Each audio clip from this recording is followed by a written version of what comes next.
Welcome back to our coverage of ESA astronaut Tim Peake's Principia mission to the International Space Station. This is Richard Hollingham at ESA's Columbus Control Center, COL-CC, in Oberpfaffenhofen near Munich in Germany. We're now waiting for the hatches to be opened between the Soyuz and the space station. That's due to take place in the next few minutes. No exact time, but currently scheduled for 1925 GMT. And I'm joined, as I have been all day, to commentate on events by ESA astronaut Leo Aerts. Hello again, Leo. Good evening, Richard. Well, let's just bring people up to date with events so far. The Soyuz launched today successfully at 11:03 GMT from Baikonur.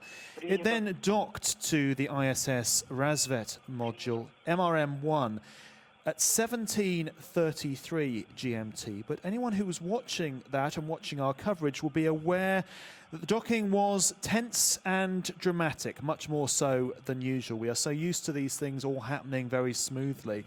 It was a manual docking performed by Soyuz commander Yuri Malenchenko, and nor do we actually see the docking itself. And I think we have some pictures we can show you of the Soyuz approaching the station. Now, you know, we talked about the last few minutes were particularly dramatic, but these pictures were incredible, and we don't often see pictures like this.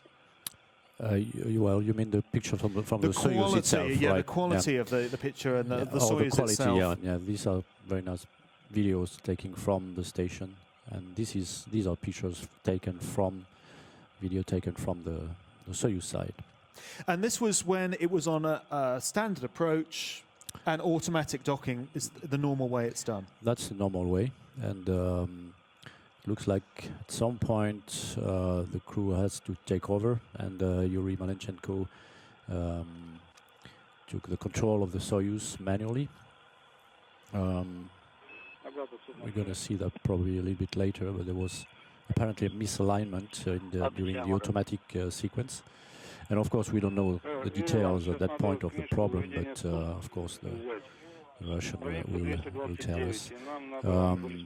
There will be some sort. There will obviously be an inquiry looking into it, because these are, you know, potentially you've got 3 crew on the space station, 3 crew in the Soyuz.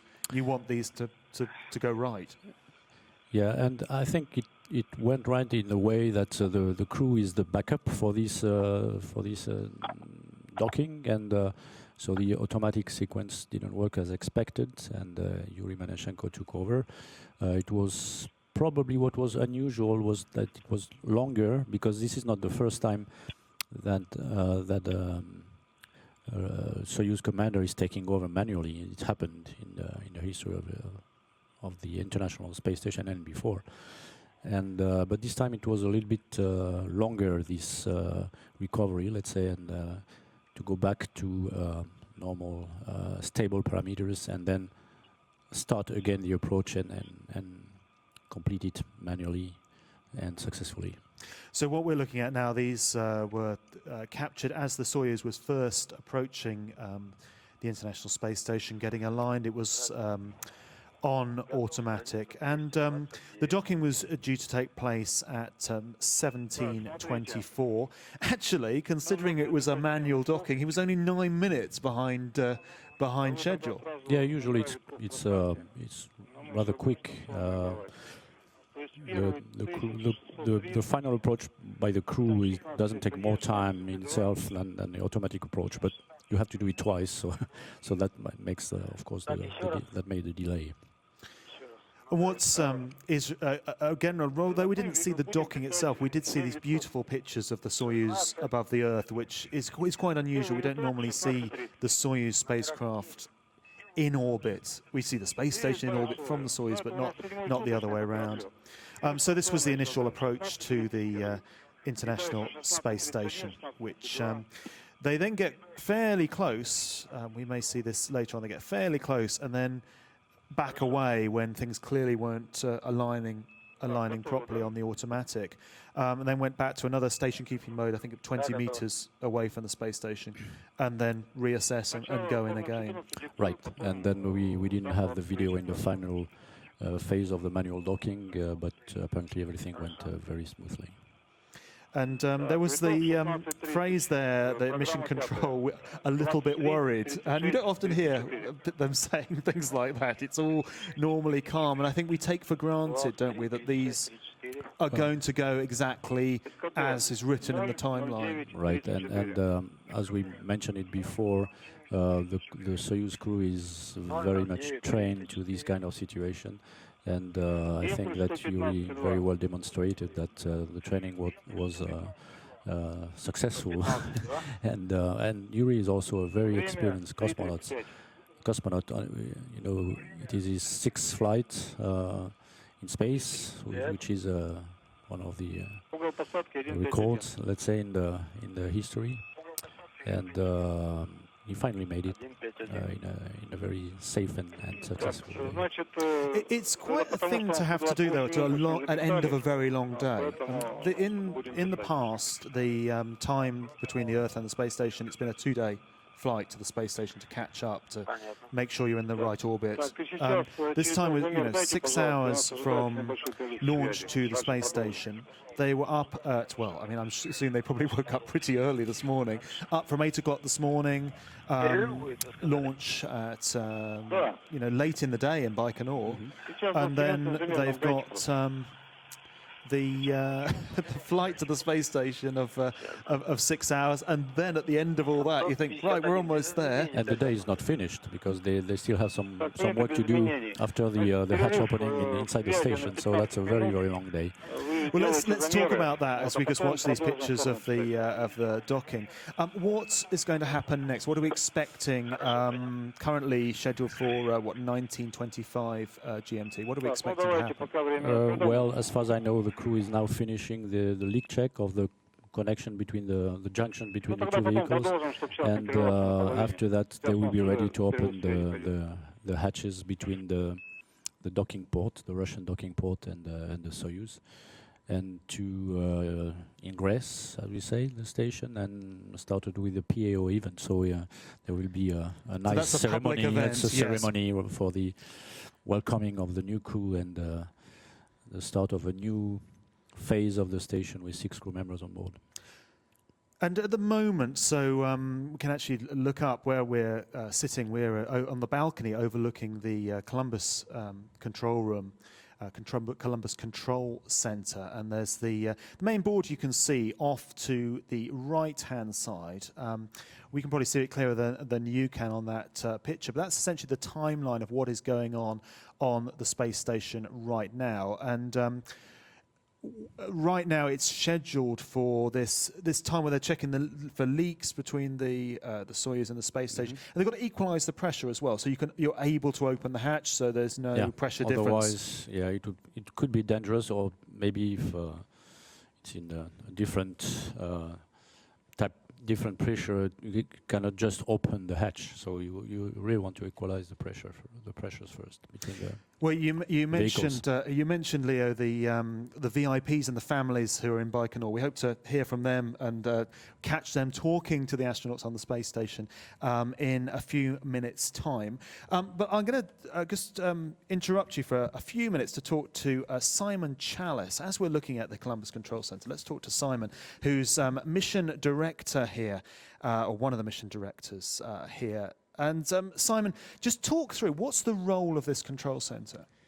Okay, so firstly, can you hear me? We can hear you fine, okay, yes. Good. So, so the Columbus Control Center in Munich, it's basically the hub of all the operations that we do on the Columbus module. We are obviously connected with Houston, where we have command and telemetry links. But our main role here in Europe is to coordinate all the European activities that we have in ESA. So we are also in communication with a number of different science sites around Europe called USOCs. And as with Tim's mission, and in fact all the other missions that we've done in the past, we have a number of exciting experiments that are running from those centers. Well, we hope to talk about those later. We're going to cut now to Baikonur, where European Space Agency ESA TV's Dominic Detan is there. And we think he's with former UK Space Minister David Willits. Hopes we can hear from Dominic now. So I look at you, not at the camera.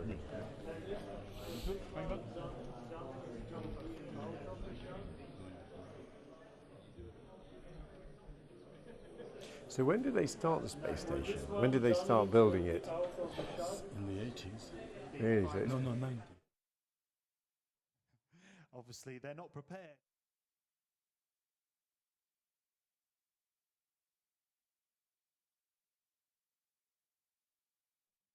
Was launched in 1998, November 1998. I was there at Baikonur watching the launch to the ISS of the Zarya module. Let's come back to Simon while we wait for Dominique and David.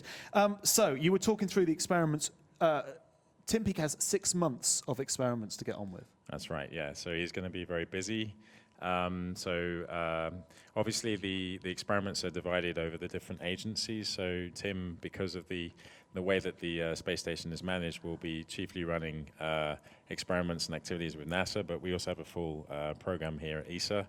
And there's going to be some very exciting activities that Tim will be doing. I know that he'll be working with an experiment called Midaron, which is controlling a robotic rover from the ground, and I believe that rover is going to be in Stevenage in the UK, so that's very exciting.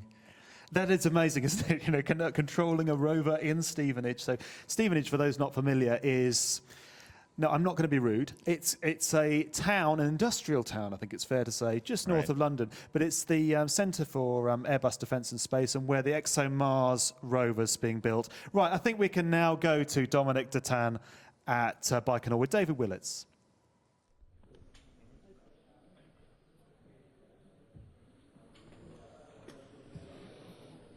So here we are with David Willits. You've been the Minister of University and Science for the UK government.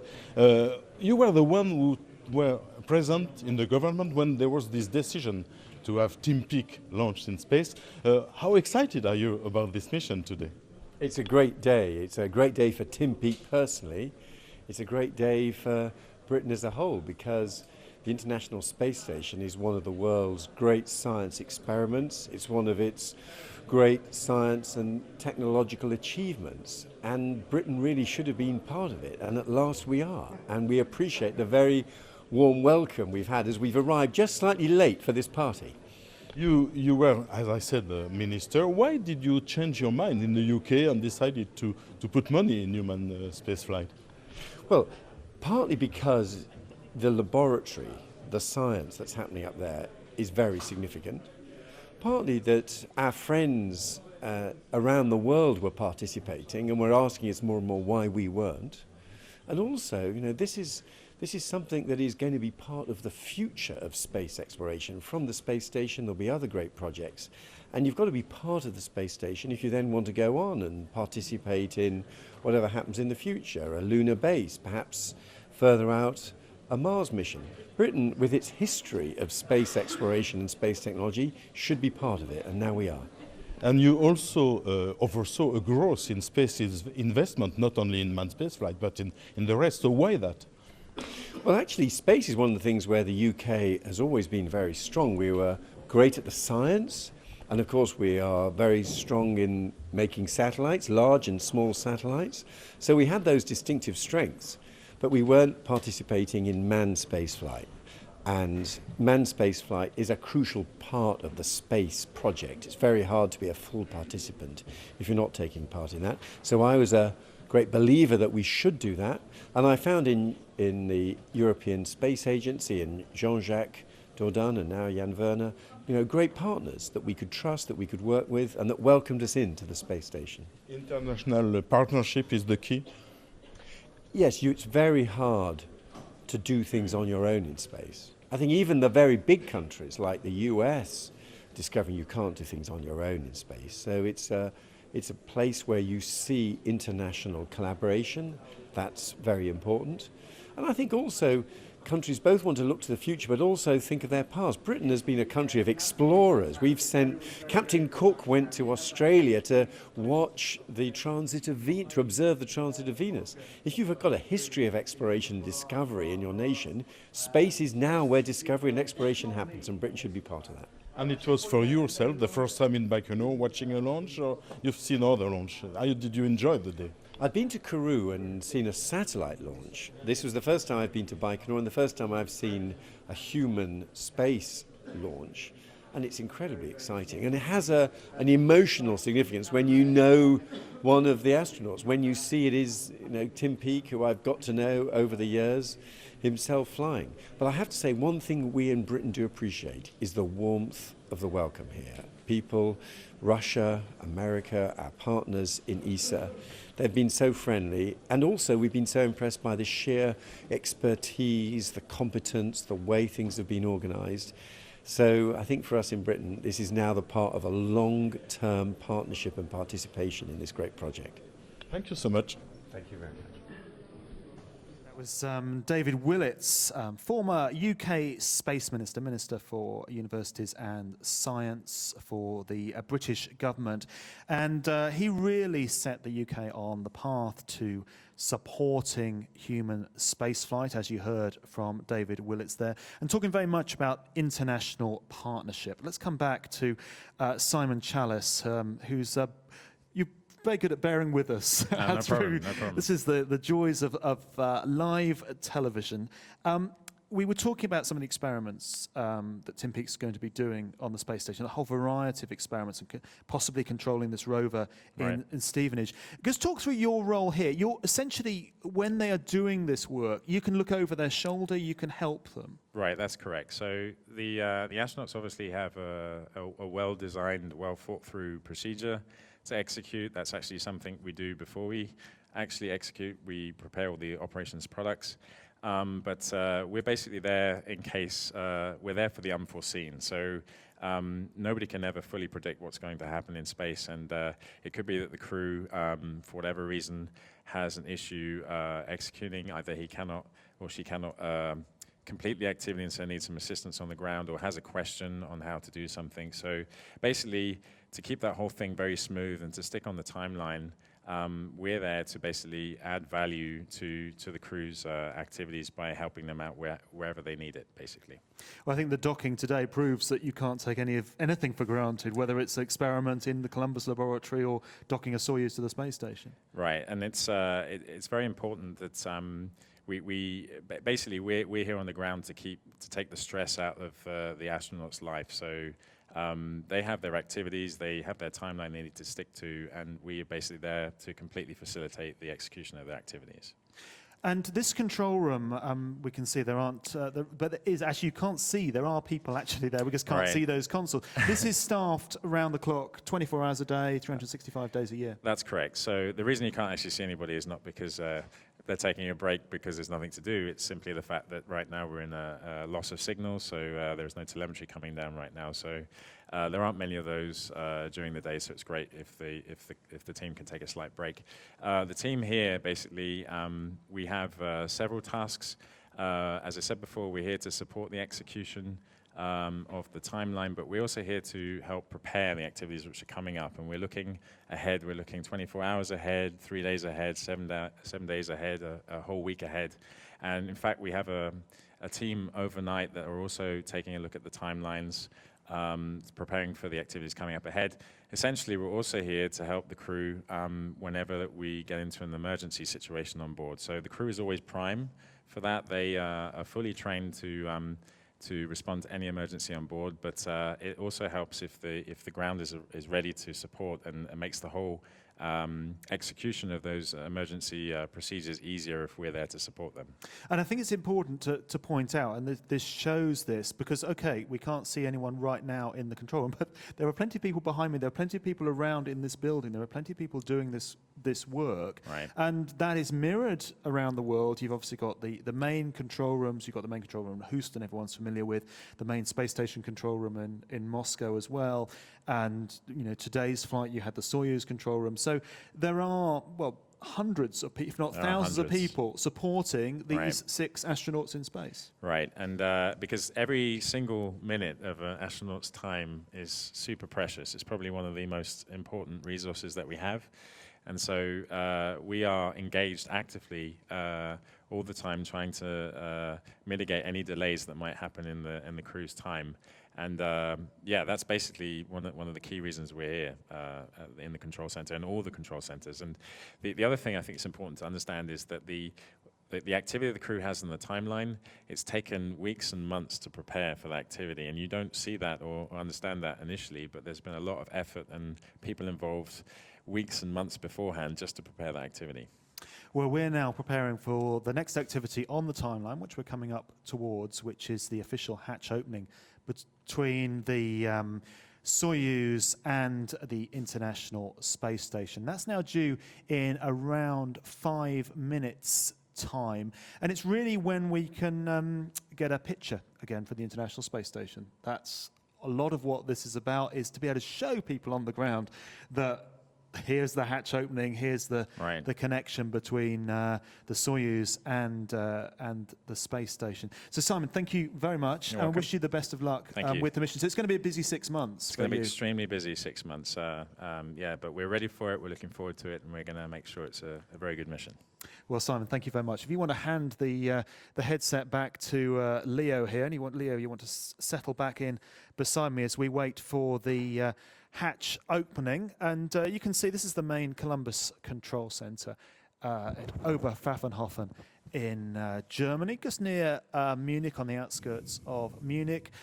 You can see the setup here, and the timeline we talk about is the screen to the far right, and that's what Leo, everyone is looking at and using. And I think we should also say that it's important that the space station is not out of contact as such, but it is out of television contact right now. Yes, and so we will soon have the video coming back, and so the crew now, I guess, is ready to open, even if we don't have the latest information so far from them. And this ceremony is mostly an event for the families also, because today, of course, there was a lot of stress on the crew and on the ground teams, obviously, but it was also a lot of stress for the families to see their spouse and going up, or children sometime going up, and that's always a great moment. And you can see the family, by the way, right now. So that's a moment for them. Yeah, so these are live pictures from Baikonur, from the hall in Baikonur, where the families are gathered. That LOS means loss of signal in the corner there, which means that's just a holding picture, really. From no communication. No communication with the space station, so no pictures at the moment. So the families gathered in it's really like a theatre or a conference room at Baikonur. So the families watched the launch this morning. Obviously, they've been following the progress of the astronauts, watched the launch this morning, watched the rather tense docking we had earlier. And I mean, there was palpable tension here. We were quite tense because things were not going how we would normally expect them to go. So you can only imagine what that was like for the families. Of course, and of course, for the family, they are not professional astronauts, are not really trained for that, and of course that's a long day for them too, of course. And so I think now they are really looking forward to be able to talk to their astronaut directly during a few minutes. I think where we all are, we're told that in around 3 minutes we should get pictures again from the International Space Station. Bear with us though if things don't quite happen the way we necessarily expect. So the Soyuz is docked to the Razvet module, MRM-1, on the space station, and that's attached to the Zarya module. You heard David Willits earlier ask a question, when was the first stage of the International Space Station launched? That was Zarya, and that was in November 1998. So that's where they will go from Razvet into the Zarya module, and then straight into a press conference, essentially. Well, a communication with Earth. So they'll be talking to their bosses, and they'll be talking to Earth. And I think we're getting towards the time where we're going to get some pictures from Earth. So I guess the conference will be in the Russian service module, which is the main module. So it's the Zvezda module. Yeah. The docking port is a little bit far away, but they will, of course, come quickly to the Russian module. And this is what we're looking at now, we think, and that's the docking hatch between the... So that's the side of the station, and we can see the conus, which is protruding a little bit inside the module, and that's where the docking probe of the Soyuz were initially So connected. this is Razvet at the moment. Yes, We're looking right. along, Yeah. which is where, so the Soyuz is the other side of that hatch, and then that is connected to Zarya, and that is connected to Zvezda. There's the outside of the Soyuz. That's Isn't the that a external view. remarkable shot? Yeah. We're very lucky to get that. From an ISS external camera. So there we see the center part of the Soyuz. There is the descent. You see a module. window, yeah, and you there can is see a- the window. That was the window that Tim Peake was able to, the round window. to look out of. And they've been stuck in that tiny little space, extremely cramped up in spacesuits for 6, 7, almost 8 hours. No, well, more than that, actually. Almost 10 hours if you add it all up. A long time. A long time. I bet they are very much looking forward to getting out. I mean, presumably they can move through to the orbital part, which is the section that's attached to the International Space Station. They would have already been able to move around a little bit. But still in there right now we have Tim Peake, Yuri Malenchenko, the commander of the Soyuz, and Tim Kopra for NASA. And they will be very eager to open the door. We can't see anything through the window, so I imagine they're now in the orbital portion of All that. of a sudden, they will see a lot of space because they have been during such a long time in the small volume, and all of a sudden they will be inside a big station. So that's also a big change. So they can move through then from descent module into the orbital portion, and then it's just a question of opening the hatches once the pressure is equaled, once they've done checks. Obviously, you don't want to let any air out or anything like that. Yeah, the lead checks have been performed a few minutes ago, and I guess once the pressures are equalized, they will be ready to open. And we can't tell at this time who will come through the hatch first, but we'll, of course, look as soon as we do it. What we can expect, first of all, though, when they're getting near to hatch opening is...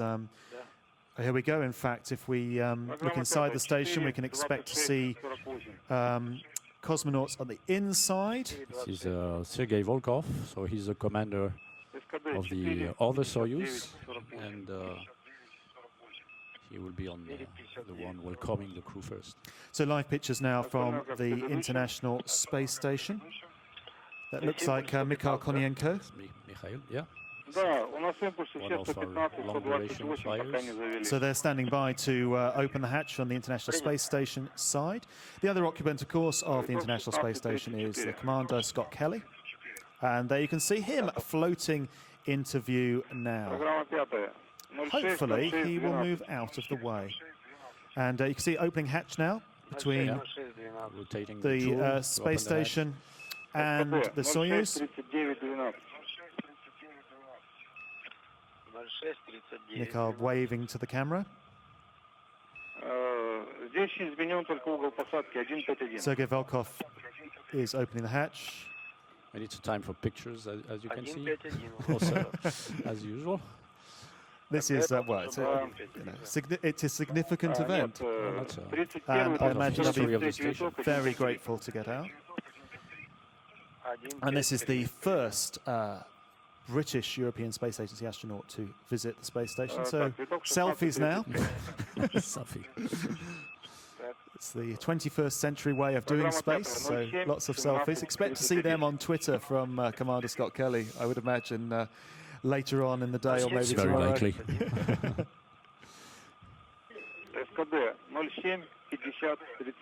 So Sergei Volkov communicating with the Soyuz, I think, then. Yeah, they can talk together. Угол посадки 150. Everyone looking very happy, very relieved. Время то же самое. Виток 16:36. Готов. Программа 5 08 55 15. 08 55 15. Took a little bit of force to СКД open it, 09 but 28 15. open now. 09 28 15. Well, the cramped conditions in Razvet, as you can see. Yeah, it's a small volume. Так, Давайте форма 23 теперь. Виток 16:30. Сверху вниз читаю цифры. Хорошо. 22:59. 22:59. 23:04. 23:04. Okay, little moving around. Sergei Volkov now closest to camera. And the commander has to be the first one welcoming the crew. Of course. Yeah. Yeah, it says So commander. you're seeing it's a picture of the one-year crew there. True. Mikhail Kononenko and Scott Kelly. 0:11. 0:11 это сумерки, да? Да. 16:31. And you can see that Sergei Volkov is wearing a NASA shirt, so that means we are really an international space station. That's true. 0:32. 0:39. 0:39. 0:49. 0:49. 0:49. So I guess these are the 46 0:56. Expedition 46 shirts. 0:56. So yes, this will be the full complement of Expedition 46 crew, and then 3 of them will move into Expedition 47 in around 3 months' time or so. Yeah, I about think March, that's the 2nd of March. Yeah. 16:32. when Scott Kelly will return after his 1-year mission to the International Space Station. 02:04. So here are the VIPs gathered, the VIPs, the families gathered in Baikonur to watch the hatch opening. 02:25.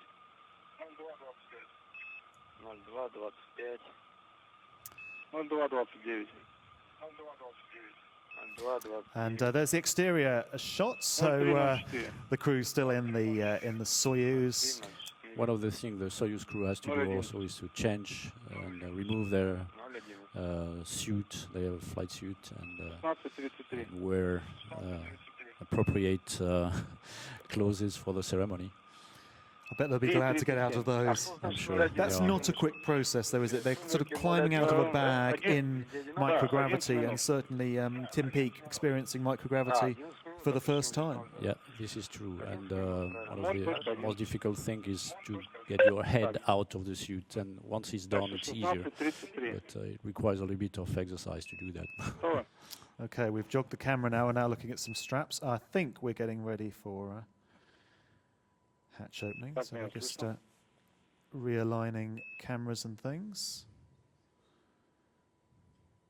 Okay, we lost quality of the picture a little bit, but that could just be because the camera's been jogged around.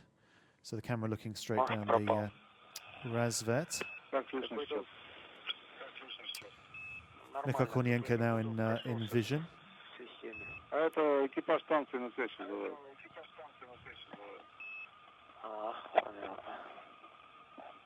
Так, ну давайте допишем по-быстрому, там осталось. Так, 16:33. I guess they are not fully ready. But, Yes, yeah. I think we don't really need to say. I'm quite happy not seeing them change. Let's assume they're just changing behind the hatch. 4:03. and they're talking to Mikhail through the open hatch. 4:03. 4:12. 4:12. 4:02. 4:02. 4:36. So just moving the camera around. 4:36. 0:11. And a close-up of a hand. See, we never thought we'd get A that. cosmonaut hand. 16:34. That's a It's, space hand. it's like a normal human hand. It You is can like see a normal. It is remarkably like a normal human hand. Seem to lose slight quality whenever the camera moves, but hopefully we'll get that restored. 5:39. I'm always still amazed that these are live pictures from space. You know, even though we're mostly seeing 5:49. astronauts' bottoms here, actually it's still live pictures from space. And I always think quite unbelievable. people living and working, operating 5:30. in space, and particularly, you know, the 1-year crew spending a year up here on the International Space Station. 6:09. I think we should never take these sort of things for granted. And the space station, of course, now 15 years of continuous occupation. Yeah, without major problems, and that's what is amazing with this program also. Yes, for 15 years there have always been humans living off the Earth. That's amazing, isn't it? Since November 2002. 7:19.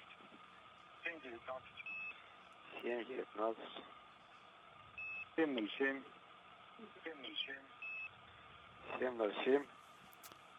7:42. 7:42. 0:12.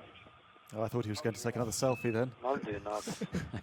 He probably has thousands of selfies I would have already thought so, yes. after 9 months inside the station. 8:14. 8:14.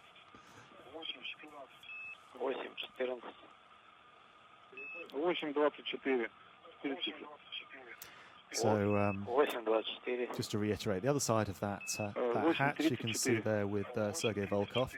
The Soyuz crew, we presume, just changing into suitable gear for life in space, life on the space station, rather than flying in the Soyuz. So it's also a good opportunity for a crew meeting, at least for the three who are in the station. Yes. They can talk about the daily activity. It's clear they all, whenever you see images from space, how well everyone gets on with everyone else. And of course, they have been training also a long time before the mission together. So There's a lovely shot while we wait. Probably a prettier shot than the inside of the Razvet. Beautiful exterior shot of the International Space Station. The balcony. that's a Japanese balcony, yeah, in the external platform where the Japanese can put some experiments. And it's also used for transferring things from inside the station to outside. There is a small airlock on the main Japanese volume that you see on the right side. And also, I think you get the sense that the scale of this, all this was launched into space and assembled in space. Well, it took 13 years, and with a big truck, which was a U.S. shuttle. Yeah, so partly. But we shouldn't take we shouldn't take this for granted that we've got a space station. So still waiting for the hatch opening.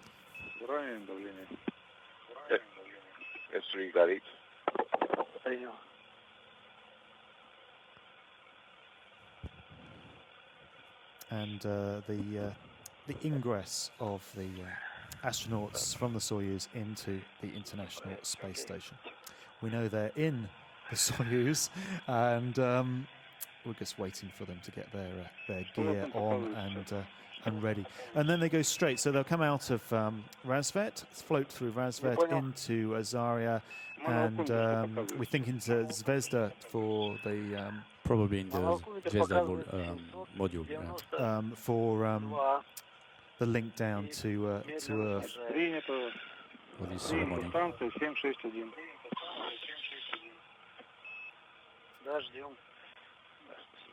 So then Tim Peake will be able to talk to, we think we'll be talking to his wife. If his sons have still managed to stay awake all day, extremely long day. He's got a son, a busy day. Thomas, age 6, and Oliver, age 4. We may hear them talk to Tim as well. Also lined up there, for example, I can see. Oh, look, at least one child asleep there. In the front of the frame, yes. You could also see there Jan Werner, the head of the European Space Agency, and sitting next to him was David Parker, the head of the UK Space Agency. Выполнить консервацию ТК, орбитальный полет, страница 85-97. 85-97. Все правильно. Газоанализатор не консервировать.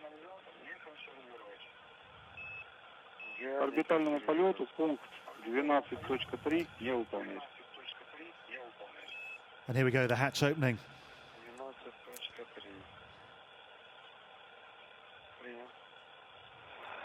Так, далее. Выполняем замену патрона ВСА Т1 на Т3. Орбитальный полет, страница 33-34. Now this is the Soyuz. This is the Soyuz side, indeed.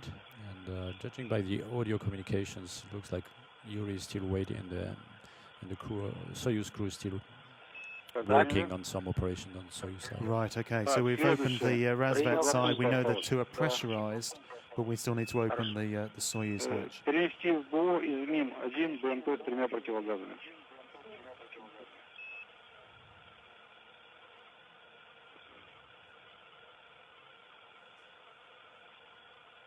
МИМ-1. Записал. Так, и когда будете выполнять контроль состояния систем по странице 97. Обратите внимание, что переход на вторую секцию КДУ не выполнен.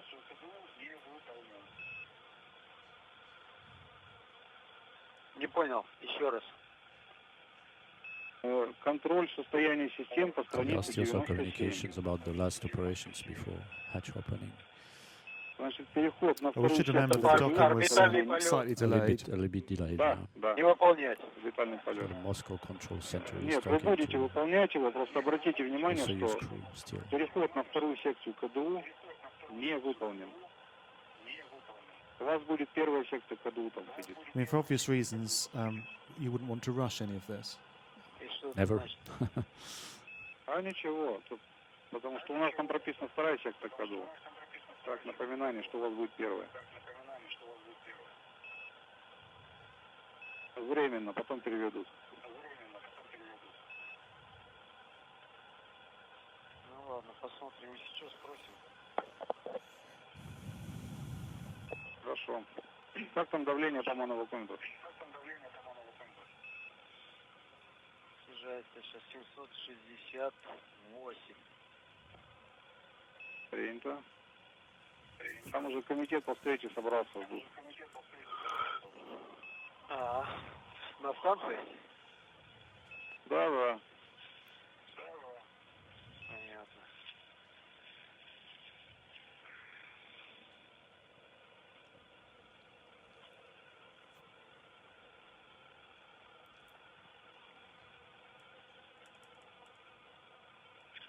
У нас еще один человек не переоделся. Ну, пускай переодевается. А, вообще со скафандра не вышел еще. Ну да, сидит. Бедно. Работает. Так вынимайте.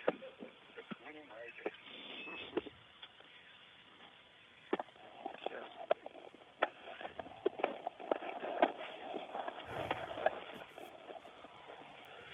Да. Окей. Принято.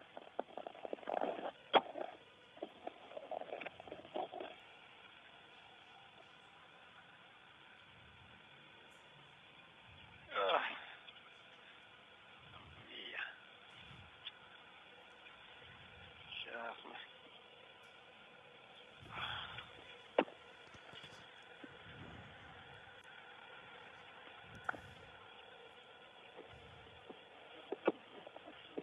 It's too bad that we don't have a camera on the Soyuz side. Yes, exactly. We don't quite know what's going on inside the other That's side of good. the hatch. We know the crew, of course, are okay. They're just final checks, really, before entering the space station. If you have just joined us, you're seeing live images from the International Space Station of the Razvet module. You can see at the end of that module the hatch into the Soyuz still shut for the moment. In the foreground, Commander Scott Kelly. He's on a one-year mission. He's been on the space station since March the 27th, 2015, so almost 9 months on the International Space Station. In the middle there is Mikhail Kononenko for Russia. He's also on the one-year mission. And then closest to the hatch is Sergei Volkov, another Russian cosmonaut. And they, like us, are waiting for the final go-ahead to open the hatch. We thought things looked like it was going to happen a few minutes ago, and there have been several delays. But you know, we want to make sure this is safe. On the other side of that hatch, I'm sure, desperate to get on board the International Space Station, ESA's first British astronaut, Tim Peake, Yuri Malenchenko, the commander of the Soyuz, and Tim Kopra for NASA, which will bring the crew up to a complement of 6.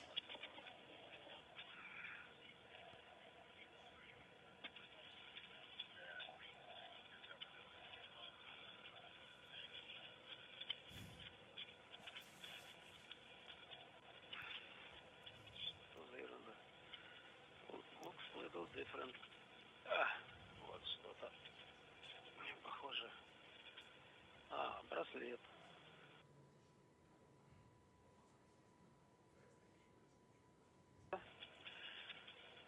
And the day is not finished because after this this ceremony, the crew still has some activities with some safety review of the safety equipment, for instance, which is one of the first things we have to do when we get into the station. We have to know safety first, and of course the Soyuz crew will finish with the activation of the Soyuz vehicle. So they are up for still a few hours. And that safety briefing, although they're obviously familiar with the mock-up on the ground, the full-size mock-up in Houston, the mock-ups at the Russian section, the mock-up at the Columbus Laboratory at European Astronaut Center in Cologne, the actual station, things could be different, things could be moved around. Yeah, it's just it's a familiarization as if you're starting a new job, really. Because you never saw the real station for some of them before, and of course you want to make sure that you visualize where all the safety equipment is located, and that will take almost 45 minutes to do that, because there are a lot of modules inside in the International Space Station. So what's currently scheduled, unless there are further delays, so after the hatch opening there'll be communication with the families on Earth and also some of the VIPs, depending on the time available. Then we have scheduled I think from the timeline they actually get some food. According to the timeline, they actually get their midday meal. They get their food, they get a midday meal, and then they're straight into a safety briefing, as Leo said. And the meal in the Soyuz was probably not very, let's say, abundant. And then, so there's not much then scheduled for the crew until just before, and then they just get sort of evening off, and then they get to go to sleep. So Tim Peake's first night in orbit above the Earth. Of course, we're still waiting for the hatch opening. This is exterior view, as you can see, of the Soyuz that took Tim Peake from Baikonur in Kazakhstan, from the same launch pad that took Yuri Gagarin into space in 1961, took him up to the space station over the last day. So the launch just over 8 minutes 45 seconds into orbit, and then 6 hours in orbit catching up with the space station. As we've been talking about, a rather dramatic docking after decided to abort the automatic docking and go for the manual docking. We don't quite know why that is yet. That'll emerge in the coming weeks when that's investigated fully.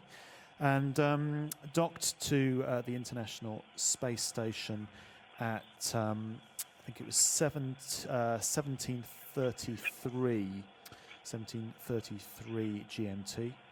And we were expecting hatch opening at 1925 GMT, so 25 minutes ago. Still not happened. Crew inside Soyuz talking to the crew on the International Space Station. The hatch, the inside hatch, you could see on the Razvet module, opened on the space station, but the hatch still shut on the Soyuz. And I think I just heard something from Moscow talking about opening the hatch. So I guess we're getting We're close. getting closer, we hope. Да. Снимай. И сразу это. Одевай обратно. And we've just been told that we're flying over the Pacific, mid-Pacific at the moment, heading out the trajectory of the space station. Actually, looking at the trajectory, it takes it up pretty much over Houston on this close. current pass around the Earth. And the East Coast. Over the southern United States and then over the East Coast and over, by the looks of it, over perhaps that's even over France, maybe. over and later. yes, and down over France and Spain. Difficult to see. We're looking at a screen that's a long way away from us. And Saudi Arabia. after. And yes, and then back over Saudi Arabia, dipping down over the Indian Ocean and to the south of Australia on this current 90-minute pass around the Earth. Так. ССП. So, as Leo said, we're getting towards, we hope, the hatch opening between the Soyuz and the International Space Station. These things do sometimes take time. Nothing unusual about this at all. No, not at all. We spent many of these events watching astronauts sitting, waiting for things to happen. Sometimes it's faster. Sometimes it's faster, sometimes it's slower. This Today is it was a day with longer delays. yeah. But I mean, I think the fundamentals of today, so far so good. Yeah, so far so good. Everything is safe, as you said. And a perfect launch this morning. If you get a chance to watch that back on the ESA website, do so. Beautiful, spectacular launch. Even if you saw it, it's worth watching again. Stunning launch from Baikonur at 11:03 GMT this morning, just before dusk at Baikonur.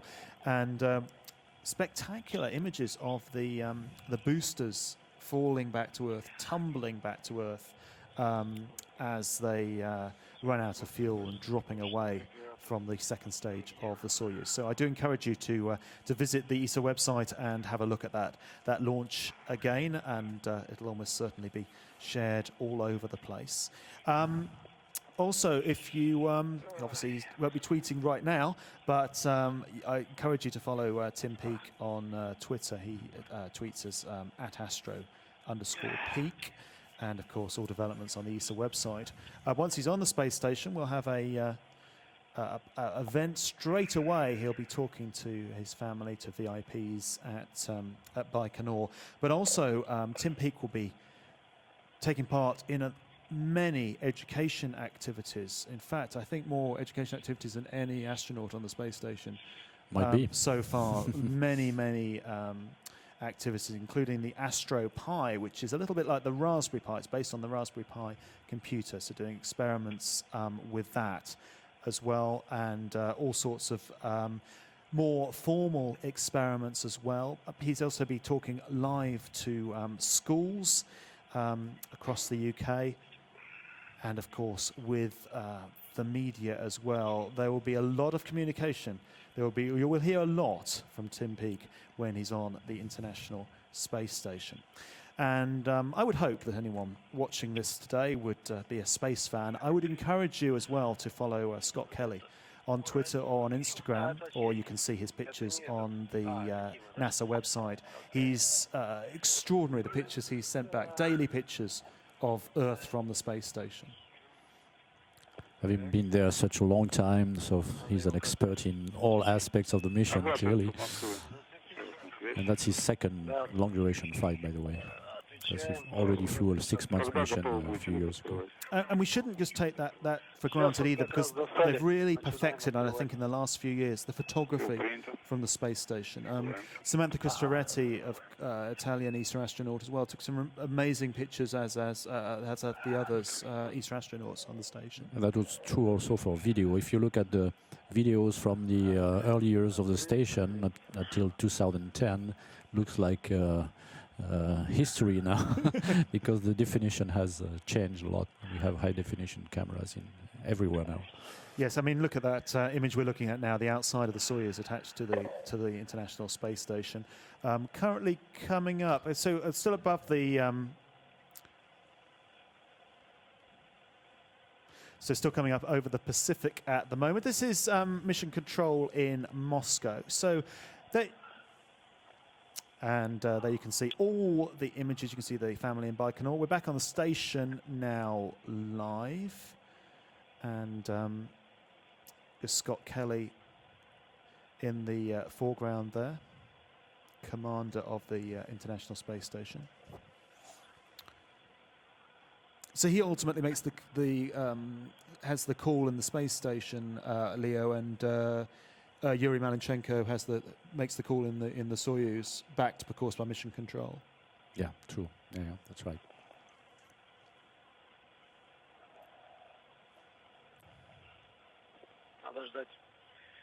Wait. Here, Yuri talking. Not sure exactly where he is, but You'd hope behind that hatch. yeah.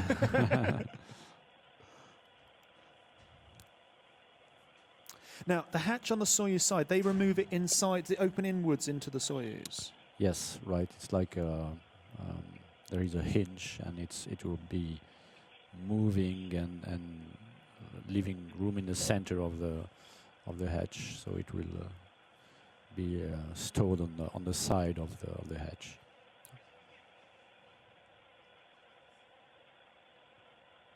This is a very smart docking system, and which has been the same for 40 years almost now. But very, very efficient and reliable. Well, we should remember that the Russians, of course, before that the Soviet Union, pioneers of space stations, of living and working in space, in long-duration space flight. They have a very long experience in long-duration space flight, clearly.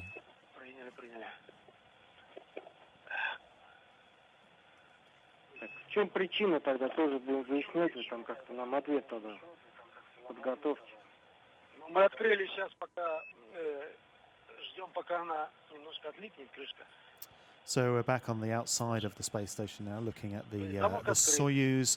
And I can tell you the space station is still over the Pacific, but coming up on the Central America. So, and then it almost looks, in terms of the track, that it's going to come out across over Houston and then out over the east coast of the US. So I'm not sure we can take any indication from this, but we're back into taking pictures again. I think it's coming. I think, Leo, we said this half an hour ago. You can start feeling it when the flashes are starting. So we're taking this as a good sign that we're back into photography. Here is one. Here we go, Tim Kopra on the International Space Station, the first crew member on from the Soyuz. That suddenly happened very, very quickly.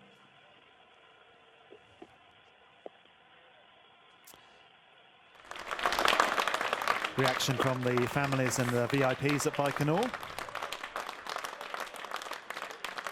There's Tim Peake, British European Space Agency astronaut. Now on the International Space Station, is home for the next 6 months, floats past the camera, and there is Soyuz commander Yuri Malenchenko being welcomed on board. And the pilot of the day. And the pilot, absolutely, the hero of the day that got the crew there, docked manually to the space station, which is extremely unusual. It was extremely tense if you were watching the docking and what was happening there. So here comes Yuri Malenchenko towards the camera now. So they essentially now will float past. We'll see them floating past the camera. The whole crew will gather. They'll float. This is the Razvet. Right at the end of there, you've got the Soyuz connected to the Razvet, which is connected to Zarya. Yeah, so they have to cross Zarya in direction of the aft side of the station and join the Russian service module. Little wave there from Mikhail Kornienko. Very accustomed to being in space now. Beautiful view on the docking system of the Soyuz. So you can see there that the hatch, it opens inwards and pushes sideways? Yes, sideways, and the probe is retracted. So you see this bowl on the end of the tip of the docking system. Now this is inside Zvezda. That's the Zvezda. That's the Russian kitchen. See, I think you could tell straight away this was the Russian side. You've got little portraits of Korolev, of course, the designer of the Soyuz, and Yuri Gagarin. Up there, the Russian flag. True. Tim Peake putting on his headset, and we'll be hearing them talk to Earth in just a few minutes' time. They'll do voice checks first, and they'll be able to talk to families and friends gathered at Baikonur. And we'll be showing that. Tim Peake looks very happy, healthy. Yeah, They all look good. good shape and good mood. They all do, indeed. A smile there from Tim Peake.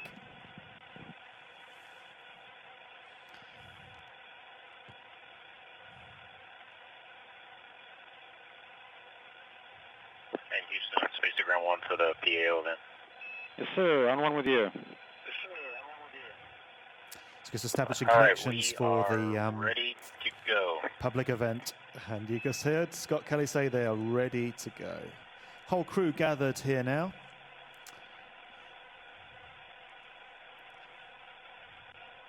Russians and two Americans. Station, this is Houston. Are you And ready for the a Brit. event?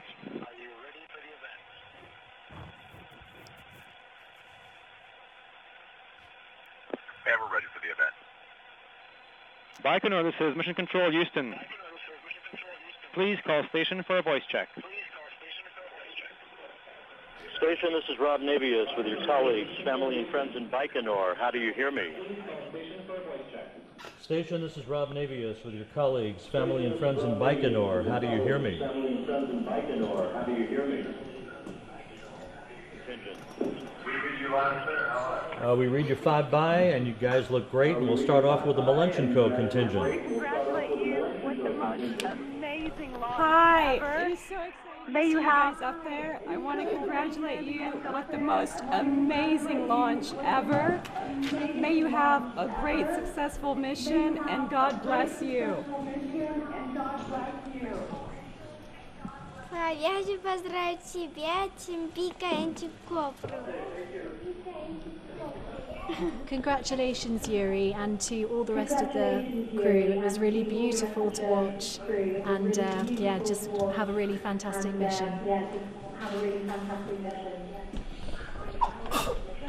Yuri, a long journey starts out with a small step,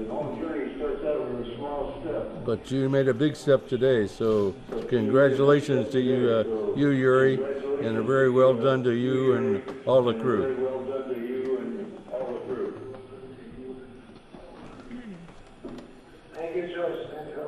Congratulations, Yuri, on a brilliant departure, journey and docking.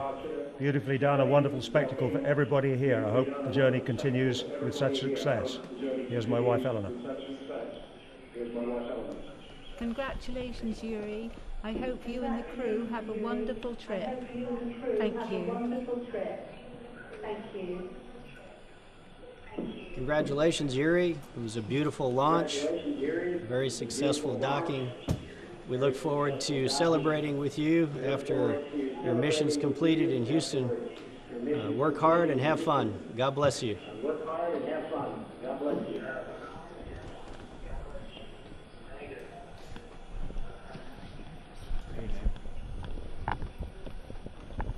Hey Tim, this is Dawn. We had a great day today, but I think you had a better one. It was a beautiful launch.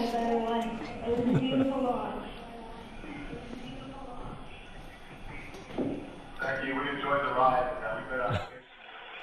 Hi, Dad. It's Jacqueline.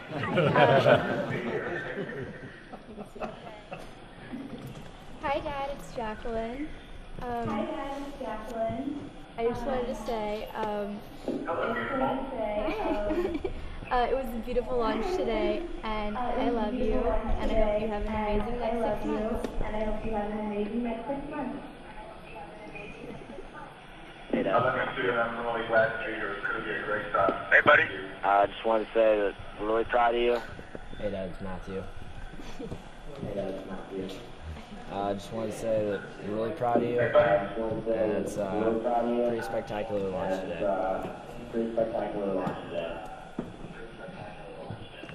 Tim, hi Tim. This is Jan Werner, the Director General of ESA. Hi Yuri, hi Tim. This is Jan Werner, the Director General of ESA.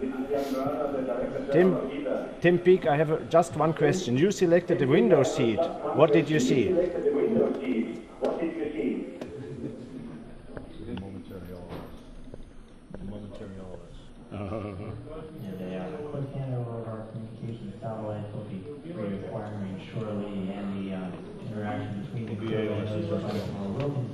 So it sounds like we've just lost the link, but we're hoping to get it back in a few minutes. Jan Werner, head of ESA, was talking to the crew on the space station.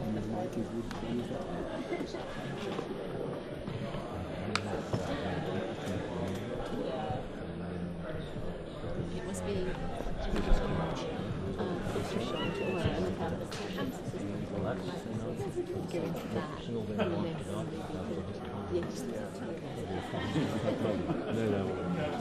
Now the picture we're seeing here is frozen, but we hope to get back live pictures again from the International Space Station.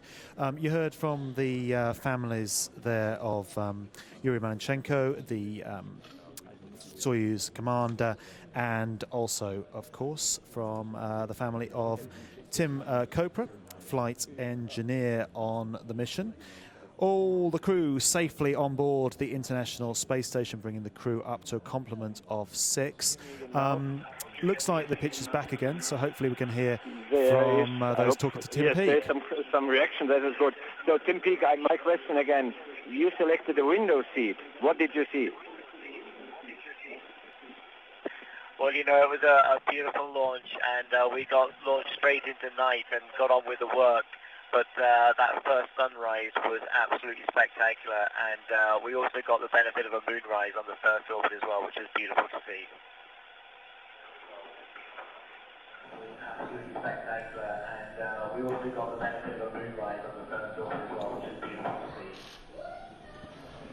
Hi Tim, this is David Parker at the UK Space Agency. Congratulations on a fantastic launch. I think most of the country has got really behind you and is enjoying your mission so far. So as you look forward to your 6-month mission of science and discovery in the future, my question is, what would you like to say to all of the young people who watched the launch today? Around Europe and the UK, so I hope you enjoyed the show. I just hope you had a great launch and launch celebrations around Europe and the UK, so I hope you enjoyed the show. Hi Tim, it's Rebecca here.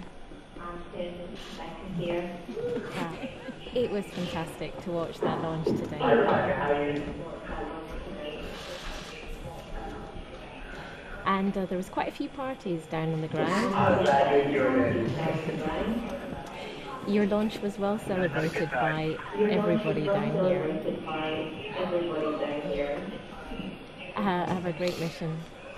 Great, I'm so glad you guys had a good time. Yeah. We love you. We love you.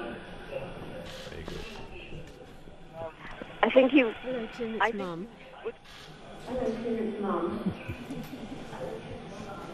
I think you would, hello Tim, I think you would call today a spectacular day in the office. Great time in the office, that's for sure.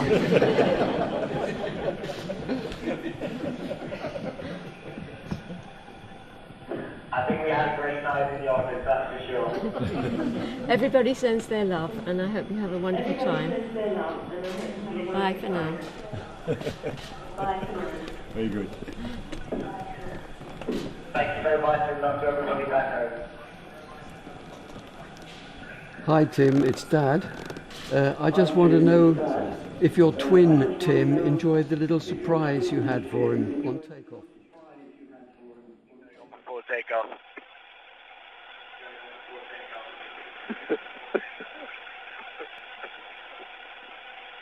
Anyone else? John?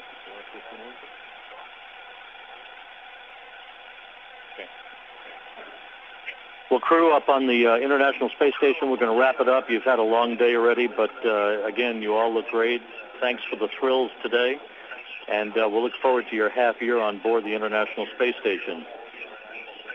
With that, I'll turn it back to David, Capcom. This is Baikonur out. Thank you to all participants in Baikonur Station. We're now resuming Houston ACR. Thank you.